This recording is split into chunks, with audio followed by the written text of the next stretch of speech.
लाव रे तो व्हिडिओ हे नीट ऐका। किंवा वय झालेल्या बाळासाहेब ठाकरेंच्या हातात म्हणजे 80-85 वर्षाच्या म्हातारीच्या हातात तलवार देऊन काय उपयोग होणार आहे? हात थरथर करायला लागले आणि त्या हातात तलवार। तरणी बाण पोरं काही गोट्या खेळायला गेलीत का? गेली त्या गिल्ली दंडा खेळायला लागलीत का? ह्याच्यावर आग्रह कधीच होत नाही। तुमच्यासारख्या घ्या 200 बोला मनसेवाल्या नव्हत्या त्या। कोण आहात तुम्ही मिस्टर राज? कोण आहात मिस्टर राज? घ्या 200 बोला मनसे, घ्या 200 बोला मनसे। आहात कोण तुम्ही? अंधारे लक्षात ठेव, तुझ्या नावातच अंधारे।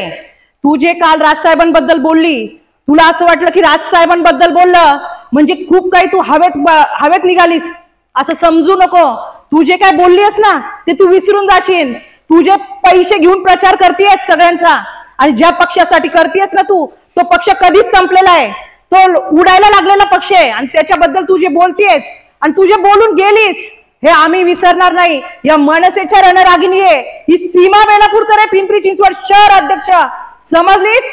तुला आम्ही कुठेही सोडणार नाही। तू फक्त या पुण्यामध्ये काय आणि या पिंपरी चिंचवड मध्ये पाय ठेवून दाखव। फक्त तुला दाखवू आम्ही या मनसेच्या रणरागिणी काय। तू जे म्हणतीस ना या पक्षाचे पदाधिकारी आणि किंवा कार्यकर्ते नाहीयेत, तू इथं पाय ठेव, तुला दाखवू आम्ही। फक्त तू जे साहेबांबद्दल बोललीस ना ही गोष्ट तुला खूप महागात पडणार।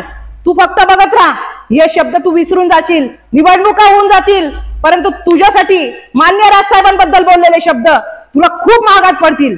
आणि ही सीमा बेलापूरकरचं चॅलेंज आहे। पिंपरी चिंचवड शहर अध्यक्ष मनसे महिला सेना ही संपूर्ण तुझी गोष्ट कुठलीही विसरणार नाही आणि नक्कीच या पिंपरी चिंचवड शहरात काय या पुण्यात पण तुला पाऊल ठेवू देणार नाही।